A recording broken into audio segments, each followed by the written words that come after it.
1800 hours, Pakistan Standard Time. Assalamu alaikum. This is Radio Pakistan. The news read by Farzana Khan. First, the headlines. Prime Minister says the government is taking steps to protect and promote media to ensure freedom of expression in the country. Shahbaz Sharif has said acknowledgement of Pakistan's sacrifices for world peace by the international community, including the United Nations, is an honor. Pakistan has reiterated its commitment to continue working with the United Nations for advancing the shared ideals of peace, stability and cooperation.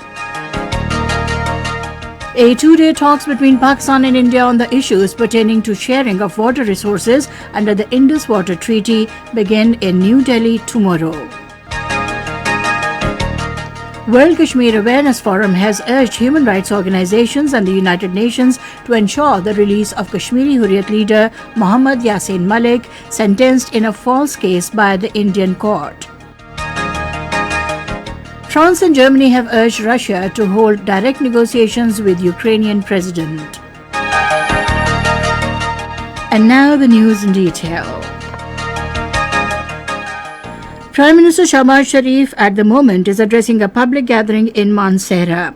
He is sharing the agenda of the coalition government for improving the economic condition of the country. Prime Minister Shahbaz Sharif has congratulated the newly elected officials of Council of Pakistan newspaper editors. In a statement, he said the incumbent coalition government not only believes in protecting media and freedom of expression, but is also taking steps to promote it. The Prime Minister said freedom of the press and expression are indispensable constitutional requirement for strengthening the democracy. He said the Council of Pakistan newspaper editors is a leading media body and the government will work with it to promote press freedom in the country. Prime Minister Shahbaz Sharif is in Mansehra and will address a public gathering in a while. Earlier in a tweet today, Prime Minister Shahbaz Sharif said the fake story of foreign conspiracy was manufactured after all efforts of former Prime Minister Imran Khan to save his government failed. He said the audio tape that surfaced recently exposed Imran Khan's hypocrisy and double standards. Shahbaz Sharif has paid rich tributes to the efforts and sacrifices of Pakistani peacekeepers on the International Day of the UN Peacekeepers today. In a message, he greeted the UN peacekeepers who are proudly carrying out their duty for world peace.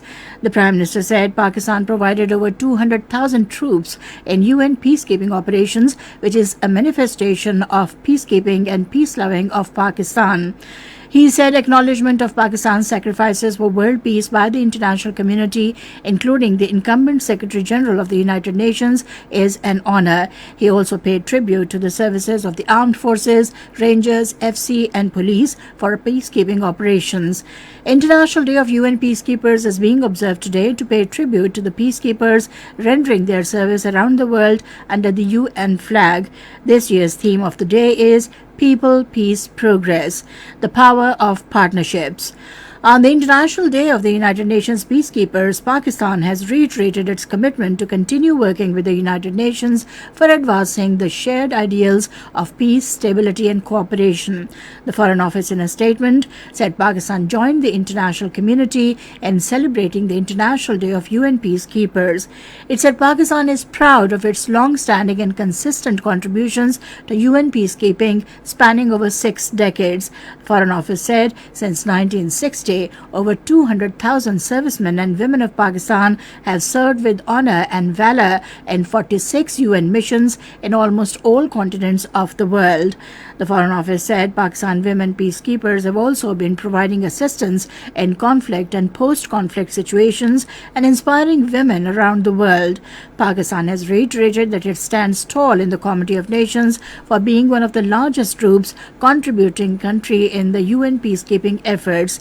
In a press release on the occasion of International Day of UN Peacekeepers, the ISPR said Pakistan's journey in UN peacekeeping operations began in 1960 when first ever Pakistan Army contingent was deployed for UN peacekeeping operations in Congo. Pakistan has hitherto participated in some of the most challenging undertakings in the world, and up till now 169 Pakistani peacekeepers have sacrificed their lives in the noble cause of helping humanity, building peace and bringing stability across the regions under the banner of the UN. Over the years, several UN Secretary Generals have profusely appreciated Pakistan's contributions. The long-standing issue of Gwadar city due to growing energy scarcity would end by October 2023 after the completion of the 300-megawatt coal-fired power plant. An official source told the APP while sharing exclusive updates of the project that the 300-megawatt coal-fired Gwadar power plant would cater to the needs of some 150,000 local people by the end of 2023 under the 2050 Master Plan of Gwadar. This is Radio Pakistan giving you the news. A 5-member Pakistani delegation led by Indus Water Commissioner Meher Ali Shah left for India via Wagah border today to discuss issues pertaining to sharing of water resources under the Indus Water Treaty. Speaking before his departure, Meher Ali Shah said the 2-day talks beginning in New Delhi tomorrow will focus on issues of sharing flood data in the upcoming monsoon season and forecast information regarding floods in rivers coming from India. He said Pakistan has objections over India's 3 mega hydel projects on River Chenab.